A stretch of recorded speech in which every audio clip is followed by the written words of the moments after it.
but it is absolutely my pleasure to welcome you. We're super excited to be here in person with you. And so thanks for carving time out of your day to come to this beautiful and amazing space. I will tell you, I got a little sneak peek of the departments at Dayton's last night, and they are amazing. So come shop Thursday, bring your wallet. There are things that you want to buy for holiday, I can assure you.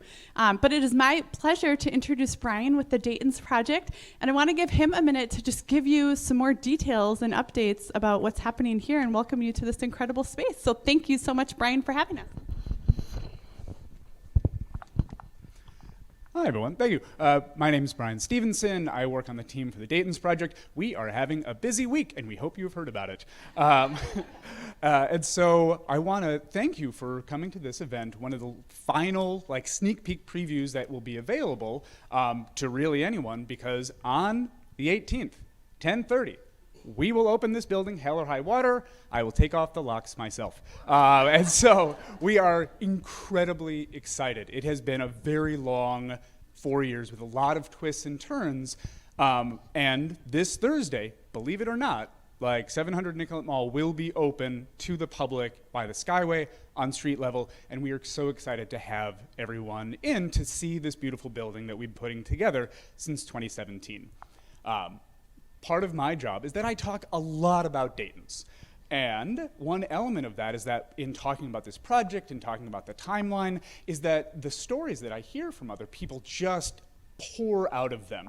Their first job, their mom, their grandmother coming down to see the holiday windows when they're all bundled up with a cup of hot chocolate.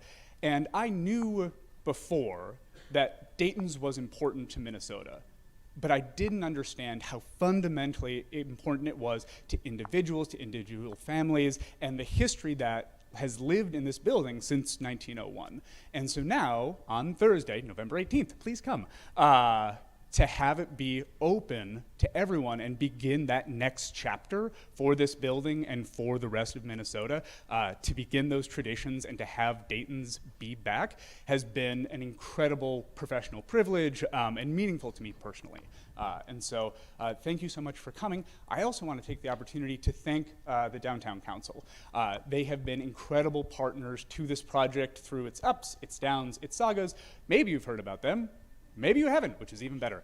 And so Downtown Council has been an incredible champion of this project, an incredible champion of downtown, how essential it is to the metro, to the state, to the region. And so we are so happy to host you here and hear the conversation about ways that we can all work together, bring downtown back and bring downtown back better. And so thank you so much. Have a lovely evening, and I'll give it back to Leah. Here you are. Thanks so much, Brian. And this is a very, very easy project to champion. I think it exemplifies all that we want to promote and amplify downtown. So thank you for that. And whether you love architecture, design, historic preservation, retail, it's all here. So come and spend some time in this beautiful space. So thank you so much, Brian. Appreciate it. Well, we are really excited to dive into conversation around collective workforce return. So for those of you who have been following along kind of our programming in the vein of helping to support the reanimation of downtown Minneapolis, employees are the best part of our story and really important people to downtown. And so today we have three very incredible, talented, and thought leaders in this space. And so we'll hear more from them, but before I introduce each of them and dive into that conversation, I just want to set the stage really quickly with some recent data that we have, just so you guys kind of know where we're coming from for this conversation. So if you're not aware, collectively throughout downtown, we have had 65 plus stakeholders working together this past year on really how can we collectively support downtown reanimation.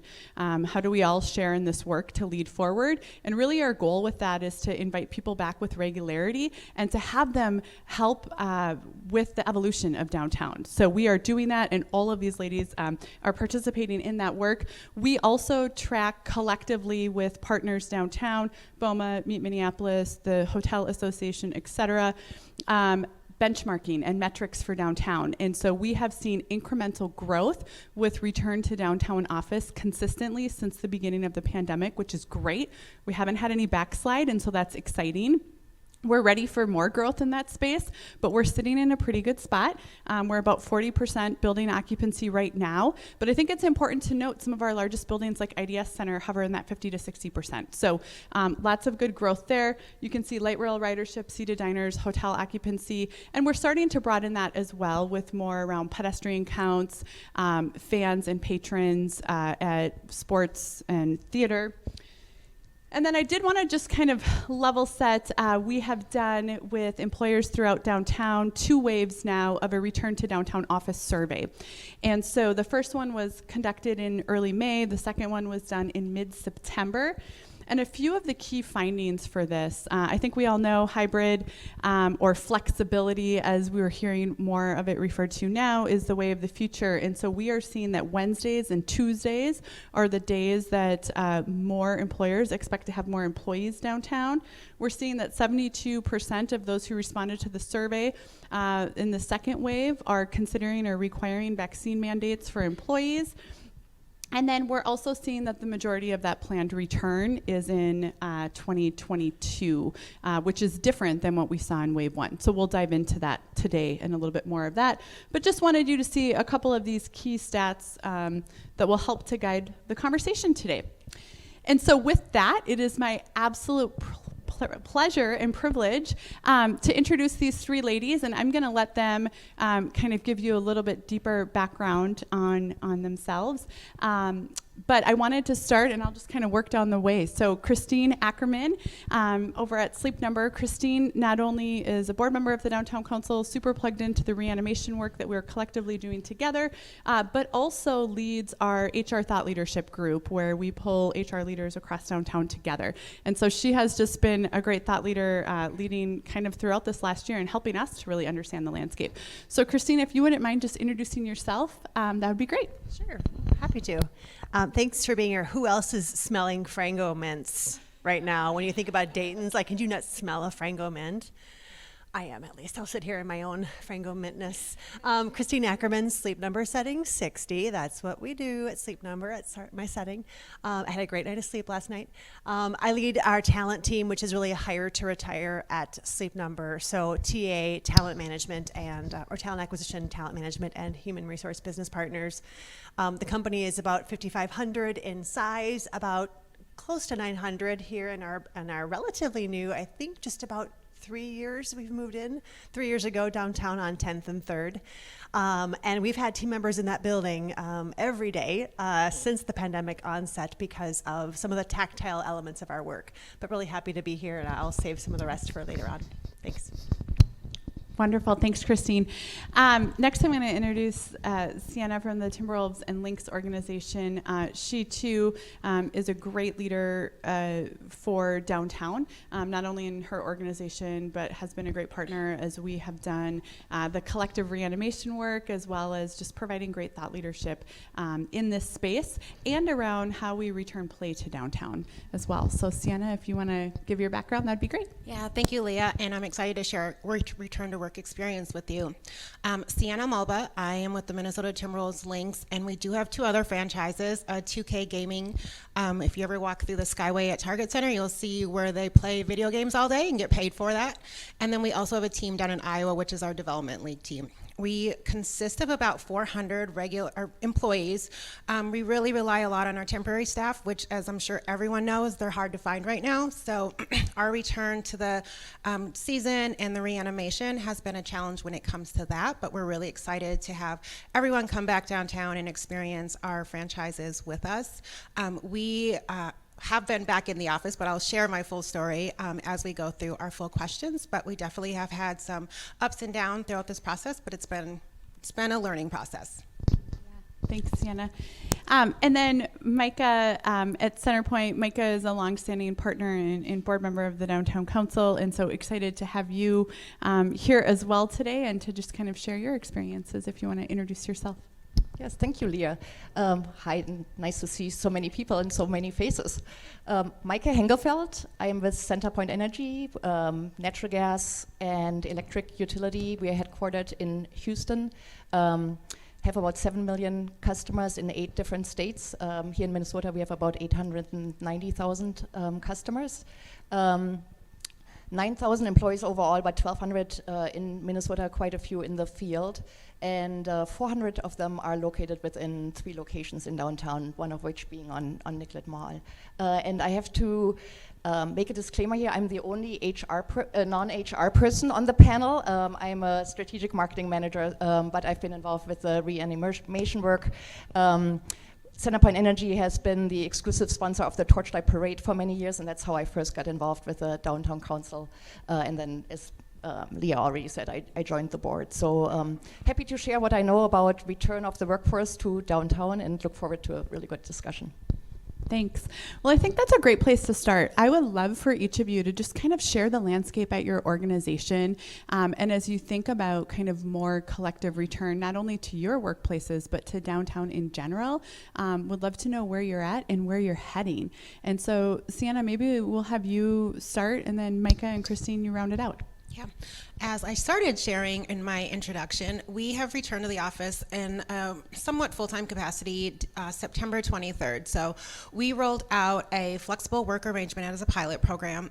And for us, that means traditional, where you're here 8 to 5:30 with some flexibility on scheduling, the hybrid, and the fully remote. In the sports world, if you have ever worked in the sports world, that doesn't exist many places for us to provide that flexibility. So that was a lot of conversations, a lot of data pulling, and we've really learned that we're competing with everyone in this room. We're not competing with the team surrounding us. So that was definitely a step that we had to make. Our work from home, our hybrid model looks like a Monday, Tuesday, Thursday. Everyone's in the office. That was kind of our leadership meeting us in the middle of giving some flexibility, but still having some control. And we decided our days of people in the office and out of office based on our game schedule. So we really need to provide flexibility, but in the heart of everything we do is having that arena full and having people, having everyone downtown and just that energy. So for us, it was really important to get our staff back into the office. And so far, so good. The flexibility that we've provided has had to be tweaked a little bit, but it's working, and it's like people are happy that they have that flexibility, because again, it was before the COVID, you'd come in at 8:30 and you'd clock out at 9:45 when that fourth quarter was over. So we've definitely had some increased retention, but probably more turnover than we want lately due to other reasons, but that's definitely been a plus to our process. We also implemented the vaccination requirement. As of October 1st, everyone had to be vaccinated, and thankfully we have a lot of kind of backup with the NBA requirements, so some of that was just kind of, it is what it is. If you want to be close to a player or have any interactions, you have to be vaccinated. So we luckily got through that with just 2 requests for accommodation, and they decided to be vaccinated, so we really lucked out, because those were tough conversations that no one wants to have.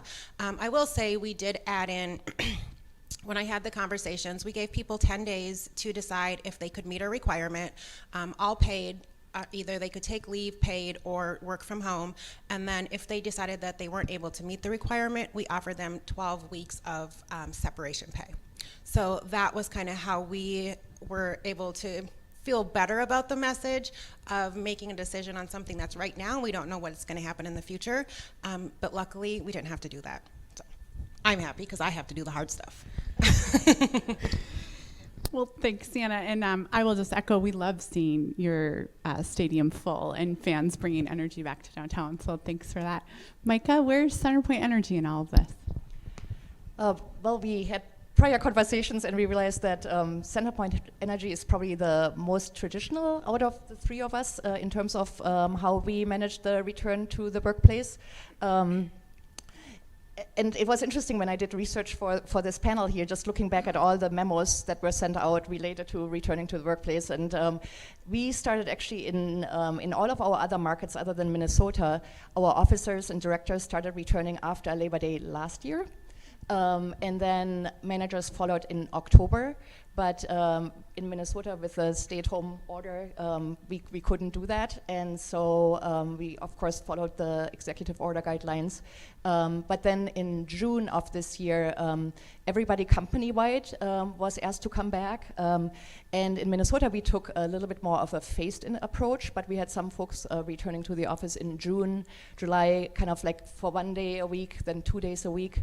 But then in September, everybody was asked to return to the office full-time, so to speak. However, we are offering work-life options, and that entails that employees can work 1 day a week from home. Initially, that excluded Mondays and Fridays, but by now we have eased that, and employees can choose any day of the week that they want to work from home, or we also have a 980 option. But we have been fully back in downtown since September. Love hearing that. Christine, where's Sleep Number? Yeah, and then there's third. So we are like all in very distinct different spots. At Sleep Number, as I mentioned, 3 or 4 years ago, one of those numbers, we moved from Plymouth to downtown Minneapolis. And in so doing, we introduced some needed flexibility. We were monkeying with everyone's commutes and lives, moving from a northwest suburb downtown Minneapolis. So that was luckily a catalyst for us. Fast forward to the onset of the pandemic, we all move home and we're working remotely. Except, again, as I mentioned, in our building on 10th and 3rd, we have many floors there, and one of the floors is a place where all of our engineers work every day. They have tactile jobs. They're working on robots that prove the durability of our beds. So there are many, probably upwards of 50 that were in the building every day from March 16th, 2020 on.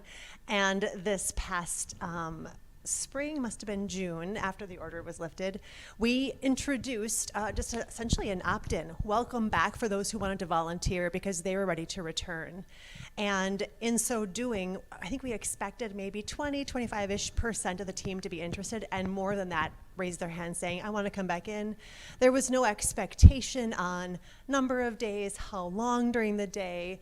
It really was, with regularity, will you return? And the answer for many was yes. So I think we have, for the most part, probably 100 to 200 every day, and some days free lunch helps get more folks in after earnings calls and that sort of thing.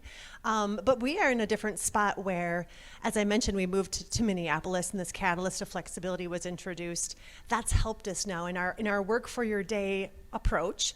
It really is about letting your role dictate where you work. If you are heads down in data today, why would you drive into the office if it's heads down? Your individual contributor role is all about your work. But if you're talking to a supplier or working collaboratively with others, it might be the right time to get behind a whiteboard. So the purpose of the work, the purpose of your role really does should dictate and guide where to work. I was in the last couple of days. It's so engaging to see people, like a 3D rendering. It's amazing. So we find that when people are coming in, it's adding such good vibes. However, the comment then is, but I haven't gotten much done today because I'm talking to people, like, heaven forbid. We can bypass productivity just for a millisecond to actually engage in conversation and how the family is, and things that would have happened in the simple drive-by meetings of the days gone by. So we are in a space of not dictating days or our length of a day in, and really letting that team member and leader decide what's right for that role. And this flexibility, we hope, will be a big retention and attract as we need to keep our team and find more as we grow. Thanks, Christine. So true. Well, you touched on it a little bit, but I'd love to dive in. When we were talking, all of you kind of mentioned about the value add of doing work together and back in the office. And so I'd love to hear from each of you kind of how are you framing the value add, especially as you're starting to invite more employees back to the office. So maybe, Michael, we'll start with you and work towards Christine.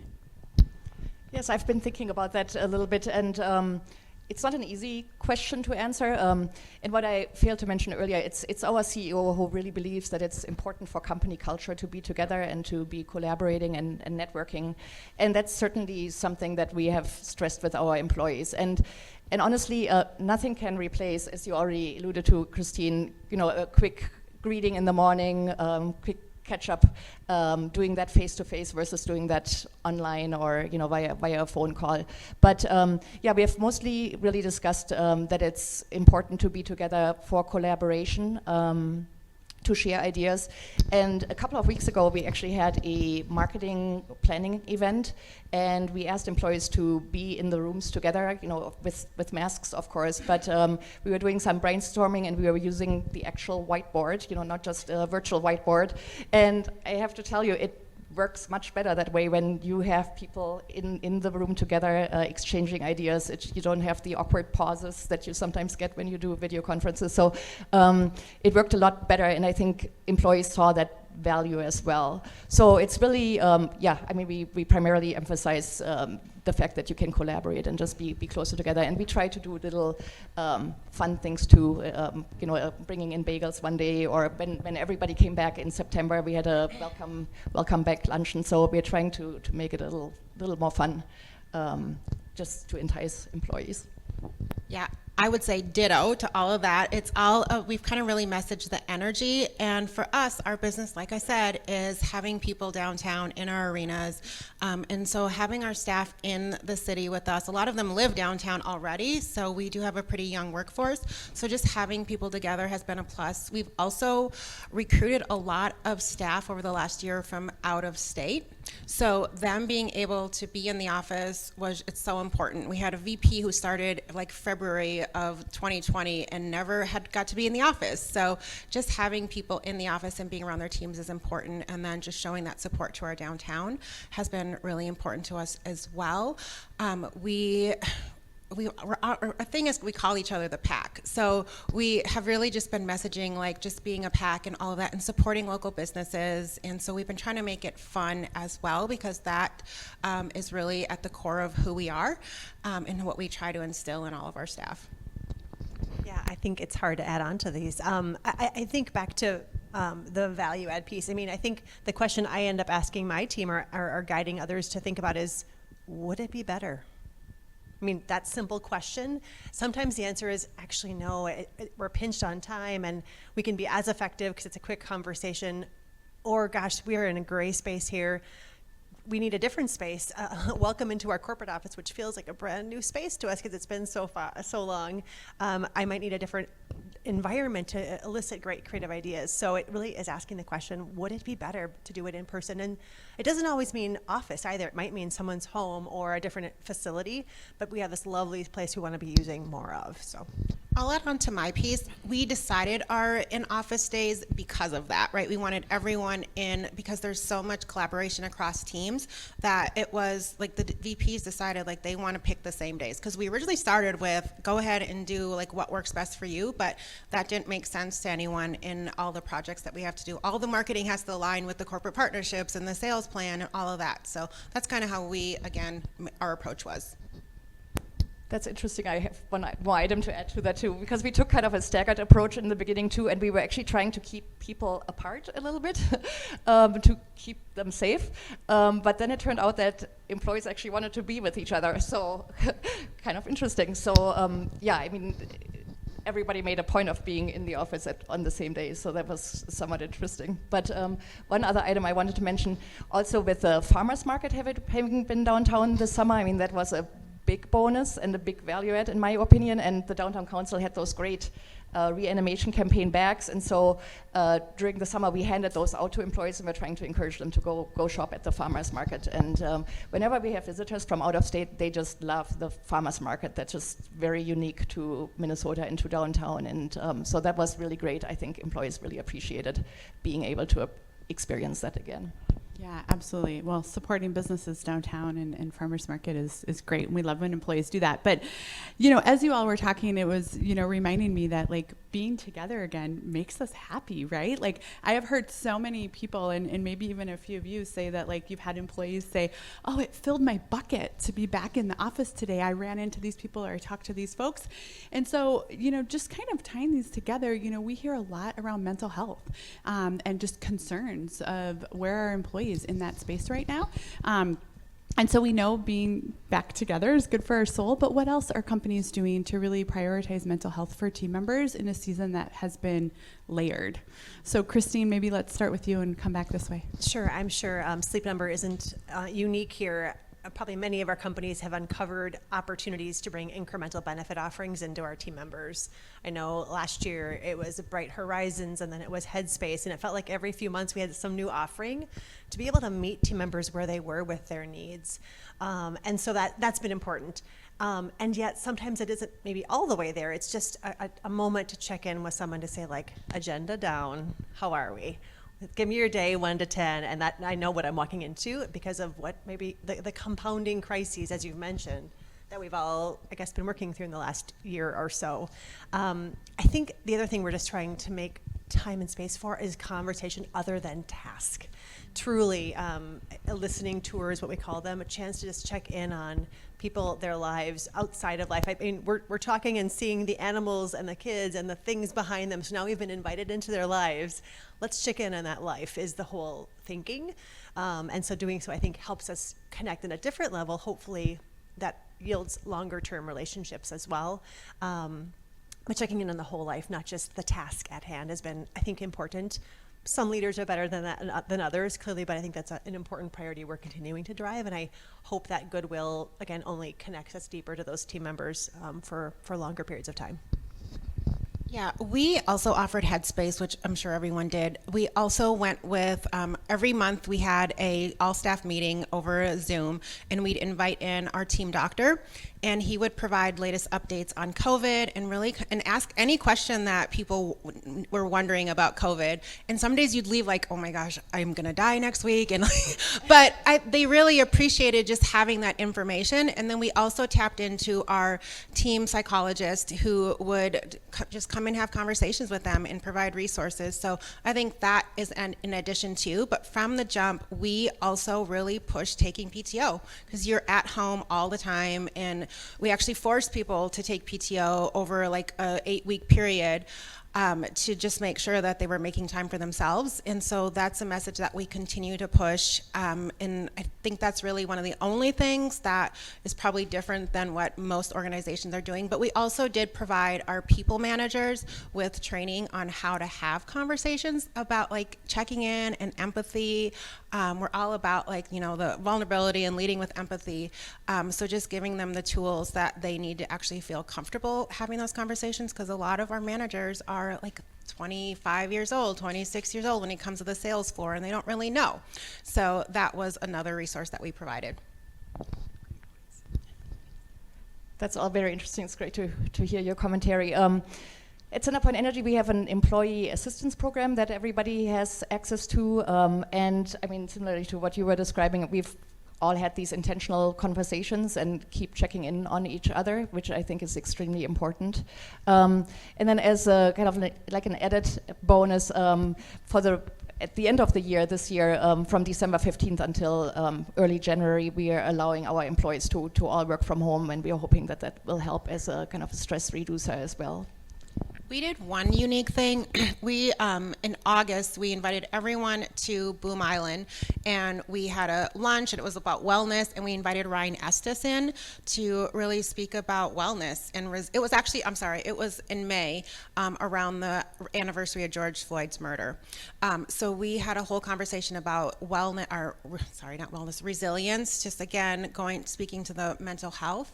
And people just loved being around each other. We had everyone bring their chairs, and we had a caterer who's now Union Kitchen, I think, at Gray's, and they were awesome. But again, just continuing to support the small businesses. I love that. That's so fun. I have one more comment too. It was just kind of interesting to see. We have had so many employee interest groups emerge over the last year or two. We just had a town hall a week ago. And sorry to interrupt you, Leah, but we have a diversity and inclusion council, but then it was just really interesting at this town hall. All of these different employee groups spoke up, and they are different like interest groups and heritage groups. So yeah, I think people were really seeking to connect in different ways over this last year and a half or so. Yeah, it's super encouraging to hear kind of the support being offered, but also the engagement and the connection with employees. I think that's what is so magical about being together in workspaces. I'm sure some people here are watching the news and seeing COVID bubble up more on the news. Lots of predictions around what does winter mean for COVID, especially in Minnesota. And I would love to hear from each of you, just kind of, as you think about day to day in your organization and as you think about your continued returning more employees to downtown, how is the current state of COVID weighing on you and your organizations? So Sienna, maybe we'll start with you, and then Micah and Christine.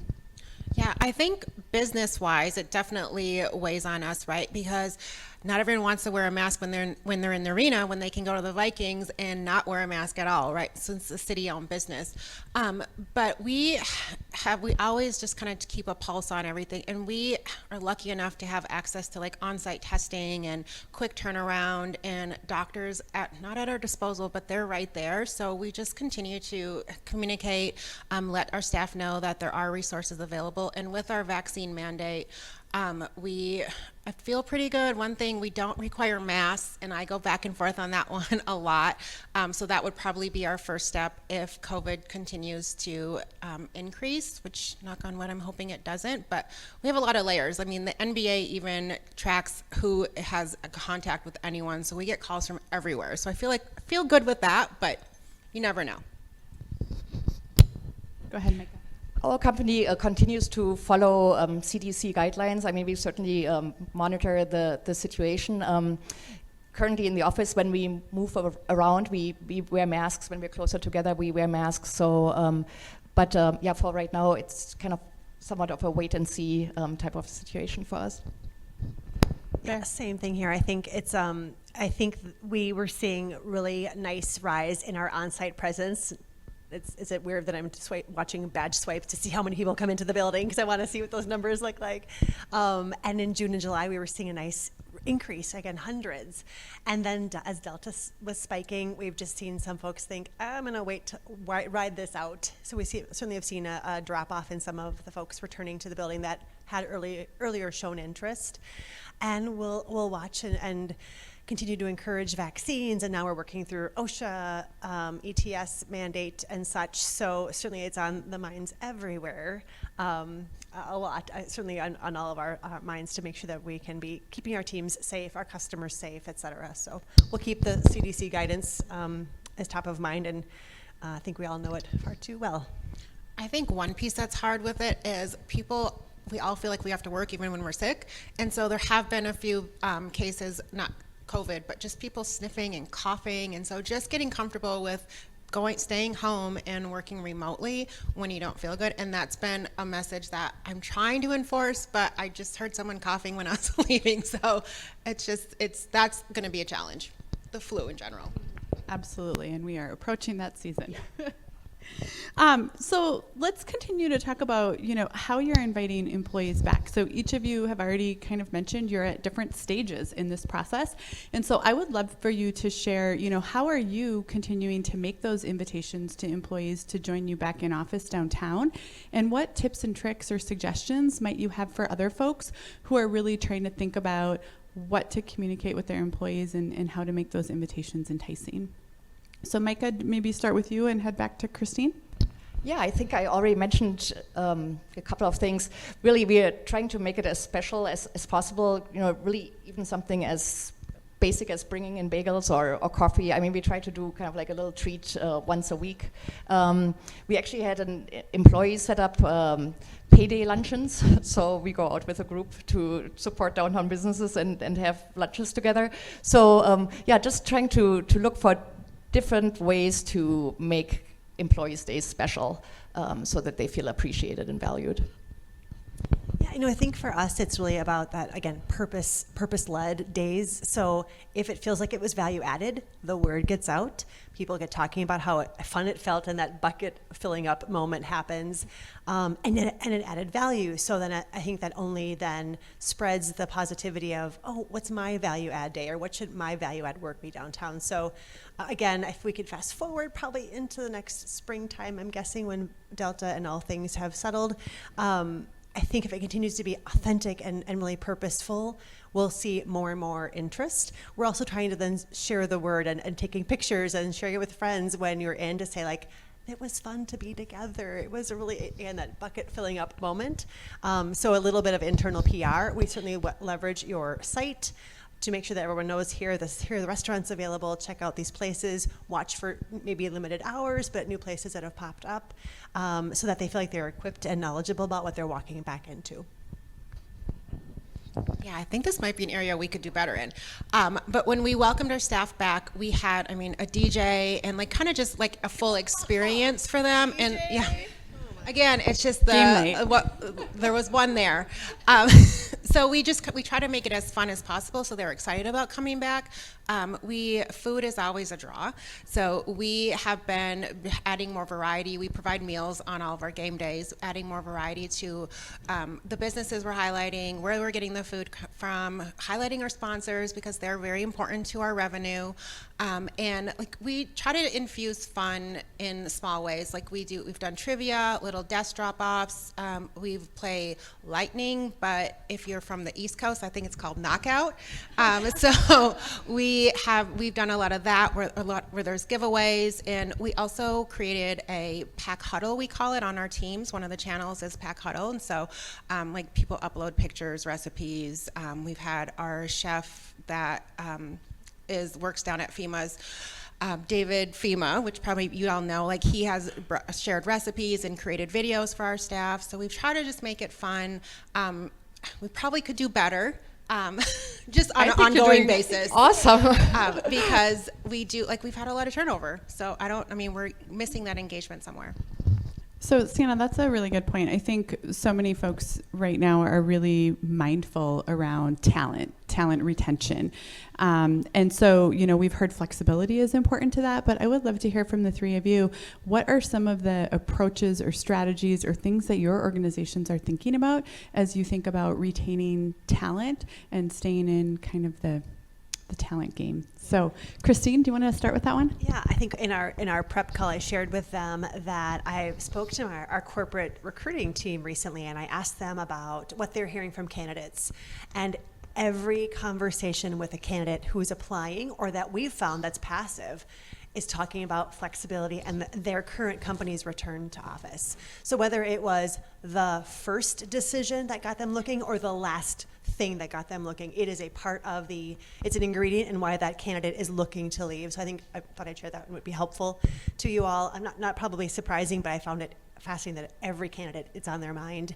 I think our work for your day philosophy is a retention strategy. We also think that it will bring hopefully the best out in our team by letting them be the individuals they are. Individuality is important to us, and so without prescribing, we're hoping this approach is a retention driver, and we hear it is. I've told our team there will not be a mandate coming from my direction, but certainly I look forward to the days when we're back together again for purposeful work.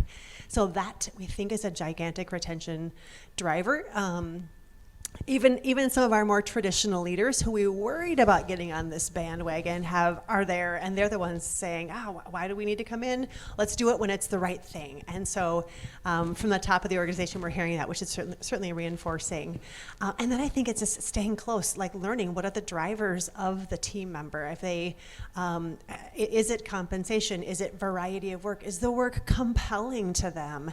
And if not, what are you doing about that to change that situation so they don't find that compelling work somewhere else? So opening that dialogue, again, giving guides to leaders to have those discussions, and not just at the end of the year annual evaluation timeframe, but throughout the year when those milestones happen and people need to be asked how they're feeling about their satisfaction. I would say flexibility is probably third on our list. First would be compensation. So again, if anyone's ever worked in sports, you know that probably 10 years ago, it would be a draw just to say you work for the Timberwolves or the Vikings. And so we haven't found that lately. So we are currently going through a full exercise with Mercer to just give us a full audit of where we're at, comparison to our market, to the general industry, as well as all of the sports industry. And we're hoping to get that back soon because we are losing employees left and right that can go to down the street and make double what they're making with us. So that's been probably our hard part in the past couple of months. And then the flexibility is great, but development. We are a staff of about 185 full-timers and 400 total, so there's not always an up. So that has been my challenge on how do I help our managers understand like it's more of a lattice versus the ladder, and giving them stretch assignments and just really thinking beyond like what traditionally it would be. So that has been one thing we're working on to retain our employees. But flexibility, I think we're good, because in general, you understand that when you work in sports, the big deal is the game, and that's why you want to be there. So I think that's part of the reason why they stay. Yeah, we are definitely hearing from our employees that they would like more flexibility. So, so that is certainly something that everybody seems to be looking for. And to be totally honest, we have lost a couple of employees within our larger marketing team, and they were able to find jobs where they can do their work fully from home. So, so it's definitely turning into a retention issue. And we are trying to fill a couple of positions right now in the digital space, like web and email, and it's difficult to attract talent, especially kind of the digitally savvy talent, to come and work in the office. So, so that definitely presents a challenge. Yeah. You all have kind of touched a little bit on, you know, employees supporting the vibrancy ecosystem of downtown. You all have touched a little bit on the collective reanimation work and kind of how working cross-sector is really important to supporting the full reanimation of downtown. And so I'd love to hear from you just a little bit on both of those parts. You know, why are people the best part of our story downtown? Why do they matter to kind of help to shorten our road to recovery as a city? And then also, if there's anything you want to share from our collective reanimation work that these folks can help amplify, I would love for you to do that too. So Micah, maybe we'll start with you and work towards Christine. Yeah, I mean, the reanimation campaign, many of you have hopefully already seen it. You know, one of the lines is there's so much to love about downtown, and the best part is you. And I really do feel what's attracting me to downtown, it is the people, you know, and we need the people in downtown. And I think we need a healthy downtown in order to have a healthy state. So in that regard, I was really happy to be one of the first to be returning to downtown. And I was trying to make a point of walking up and down Nicollet Mall just to be depopulating and revitalizing the streets. And I feel that someone has to be first, and we all are leaders and need to be leaders and demonstrate that that behavior. So I think in the long run, it's going to be important to have some sort of a hybrid model, but it's important to model the behavior. You know, I mean, people come to downtown to work, live, and play here, and that's my reason for coming. And I think everybody feels the same way, but no one really quite wants to be the first. And so, as I mentioned, it's been kind of exciting to be part of that. I mentioned that we are a sponsor of the Torchlight Parade. We've been doing it for the last 20 years. And last year it had to be canceled due to COVID. However, this year we were kind of in that sweet spot between everybody, or quite a few folks having been vaccinated, and before Delta really emerged.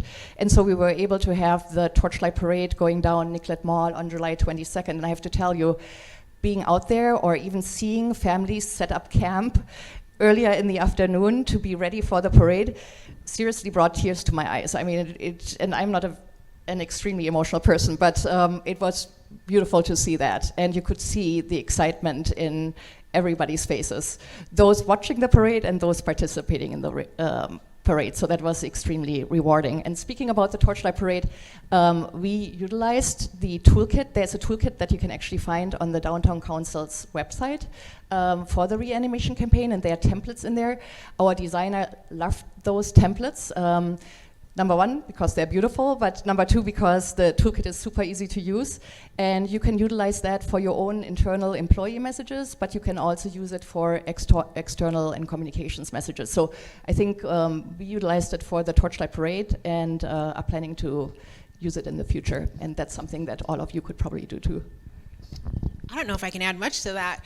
I would say the energy of just being downtown, I think, is why it's important, like, to our business specifically, right, to the fans in the arena, and just feeling and seeing that there is, like, people feel okay coming downtown, they feel safe coming downtown, and we're exhibiting that by having our employees coming back downtown with parameters in place, of course. But I think our answer is probably all the same. Just the energy of what it is, I think, is the most important piece. Yeah, I agree. I mean, that healthy, like a vibrant buzz that we're all used to. It was quite sad to see Nicollet Mall being displayed on the news or whenever in the darkest of the days last year. And I'm sure we all felt the pains and the sadness of that. So what we can do to come in, whether it's one day, a few days, and then share with the rest of your teams, leveraging the templates and the information available about what restaurants are open, what shops are open. It's all there for you to leverage, so you don't have to go create something. And then so that the word can be spread that you can have a day at the office and then grab dinner with some friends and actually make it an event. Who isn't missing events from the last year and a half? Something to look forward to, right? So I think it's just making time for that and not assuming everyone will think of it in that fashion. But boy, when you come in together, again, that bucket filling up moment is real. So I hope you're all experiencing it yourself. Yeah, that is so true. It is those authentic lived experiences that are really helping us to build the way back to downtown. And so appreciate all of you mentioning that, because I think the more that all of us in this room can do to share the experiences that we're having downtown and to make invitations to have people join you downtown is really important. So we have some incredible, as you've heard, professionals here today who just have a lot of insights. And so I really want to make sure that we answer questions from each of you. As I look around this room, I see a lot of really incredible leaders and champions for downtown. Just by the fact that you are here today, you are leading the way back to downtown, and we are grateful for that. And so we want to help equip you and answer any questions that you might have. I won't answer them, but these ladies, I'm sure, will. And so I want to make sure that we give you access to that. So who has a question as you think about returning employees with more regularity to downtown? And I would love to take any of those questions from the audience. Don't be shy. I'll call on you.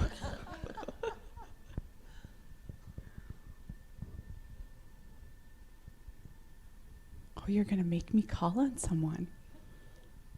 Oh, excellent. Thank you, brave soul. What's your question? My name is Catherine Mendick. I work with Minneapolis, for another Minneapolis Regional Chamber. And I have a question about how your companies are dealing with transportation for individuals now that people aren't coming out every day, so it maybe makes sense to come up with a parking contract or maybe Metro Pass. How are you handling the transportation issues in downtown for your employees? Thank you so much. That's a great question. So the question, just so everyone can hear it, was just around transportation. How are you thinking about that? How are you handling that for employees who may not be coming down every day, but still want to come down? What are kind of the options out there? And they probably look different than they did in the past. And so what insights do you have? So Sienna, you want to start? Ours is pretty much a blanket approach. We offer a parking reimbursement of up to $140 that they can submit on a monthly basis. So we base the price, it actually might be $160 right now. We base the price on ABC ramps, which are the ones closest to us.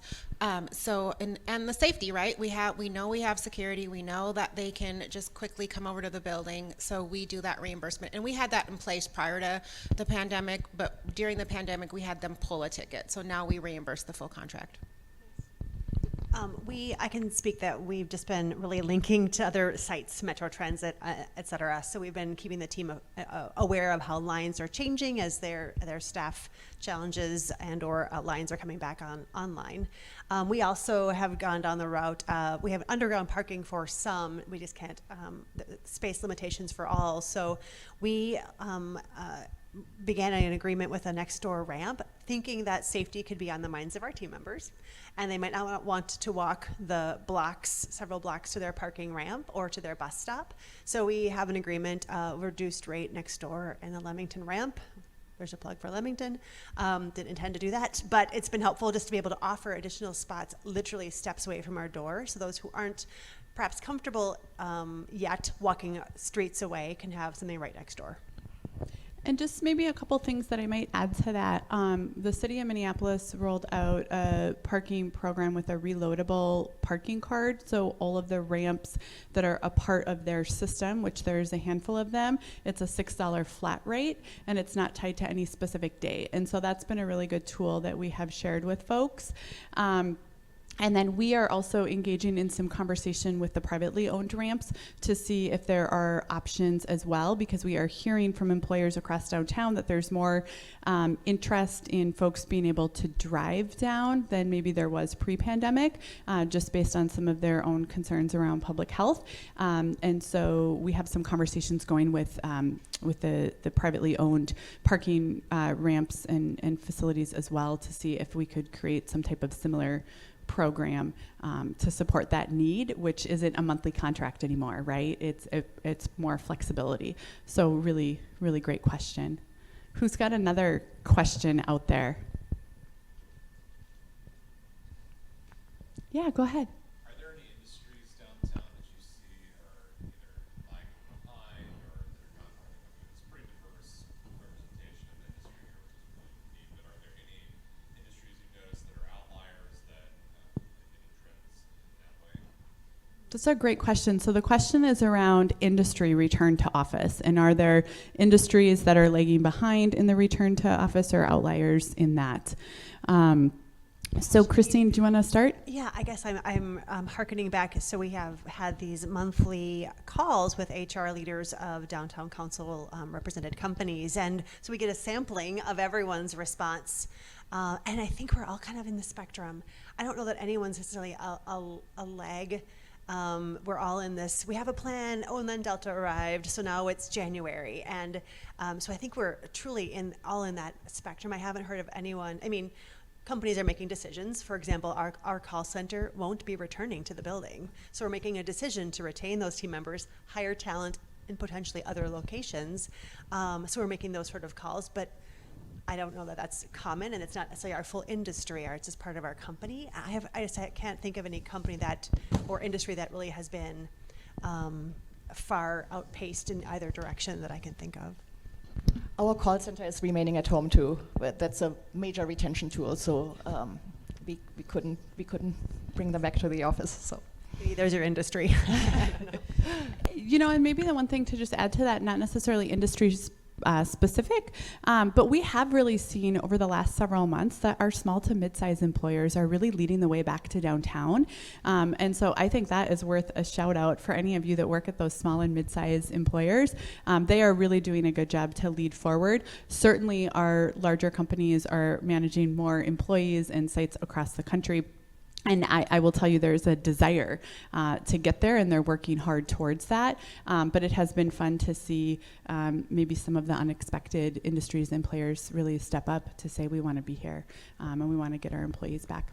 Is there, I was going to add one more item because some employees raise safety concerns, just about walking to the ramp, etc. And just wanted to mention one more resource. We have actually reached out to the downtown council, downtown improvement district, and Shane Zahn is going to come, their safety officer, is going to come and give a safety presentation to our employees, talk about metrics, but then also talk about some of the things that we can do ourselves to protect ourselves. So that is a resource that's certainly available.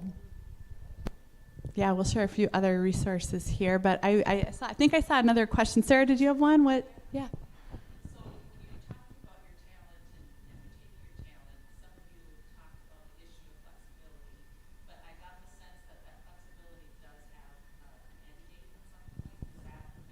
Is that the case, or do you anticipate that you will maintain flexibility? The question was about flexibility and how long will the stage last, and we don't see an end date. We never anticipated a pandemic.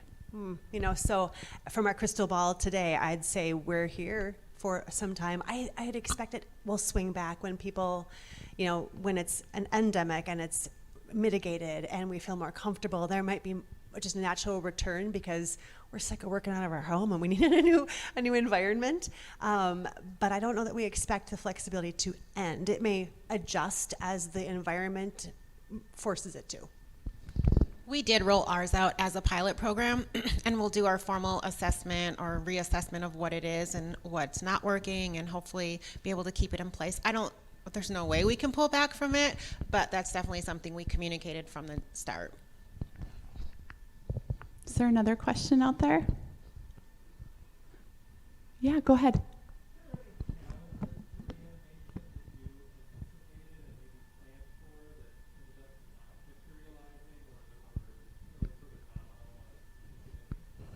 That's a great question. So the question was, were there challenges that you had anticipated as it related to reanimating and bringing workforce back that maybe didn't pan out as you expected or weren't as large of a concern that maybe you thought they would be? Sienna? I mean, it is.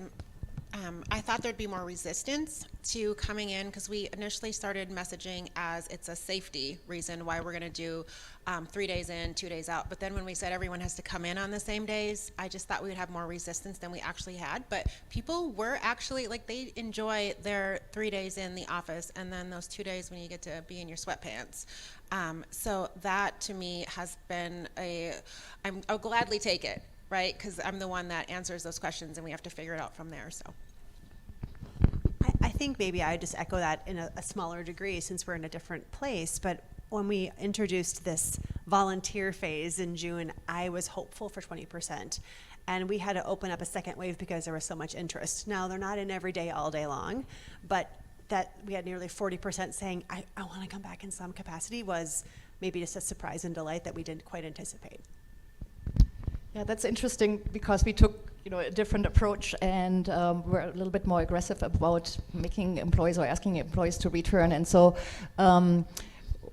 we have encountered quite a bit of resistance to being back in the office for 4 days a week. So so we kind of anticipated it and we've seen it. So We have time for one more question if there's one more question out there that someone wanted to raise. Anyone? Last call? Okay, so on that note, Micah, Sienna, Christine, thank you so much for your time and for your conversation today and just for your leadership in leading forward downtown. All three of you and your organizations have certainly stepped up to say, hey, we want to be part of the team, we want to lead forward, and we want to support downtown into the next season. And so we're grateful for that. We're grateful for all of you who are here today. We did record today's program, and so we'll make that available if there are folks that you want to share it out with. Before we end, I did just want to flag a couple of additional resources. Micah brought up just kind of safety as it relates to downtown and perception of safety. Sorry, I thought there was one more slide. Oh, perfect. Kind of. It's all good. And so as it relates to that, I just wanted to let you know mplsdowntown.com is a great resource for you. There is a calendar that is a collective calendar. It has all the happenings of what's happening downtown. So that's a great resource to share with employees around here's all the things that are going on. Also, if you do /reanimation on that URL, you will find the current dashboard of tracking metrics. You'll also find all of the restaurants and retailers that are open and what their hours are by neighborhood downtown and by building downtown. And you'll also find the Skyway hours that are updated as well. If you do /safety, you will find all of the safety resources kind of compiled in one place. And so that's another great tool to kind of inform communication to employees. Those of you following along with the reanimation work, you maybe saw that we rolled out in September a What's New Downtown guide with Minivangelist. That's available on our Instagram. Our next guide will drop later this month. It's with Erica Jones on health and wellness. And so really great opportunity to kind of meet teams and employees where they're at. And so we encourage you to follow along for that. And then our next MDC program is on December 2nd. It will be a virtual program because we are pulling our counterparts across the country together to reconvene a conversation we had a year ago, which is a conversation around 1 year later and kind of thinking about what's next for downtowns. And so we're pulling Portland, Denver, Chicago, some of our peer cities, our counterpart organizations together to just really have a conversation around downtowns. And so would love for you to be a part of that so you can see how downtown Minneapolis is reanimating in comparison to some of our peer cities. And then also, if you are joining us downtown tomorrow, we would love to invite you to the IDS Crystal Court at noon. We are going to share out collective holiday plans for downtown, and we're super excited about that. And so we'll do a little surprise and delight moment, but because you were here tonight, you know about it, and you can come visit us tomorrow, and our teams would love to see you there. So I'm sure folks will stick around for a little bit if people want to connect, but we are so grateful that you are here, and thank you so much. And again, special thanks to you ladies. Appreciate it.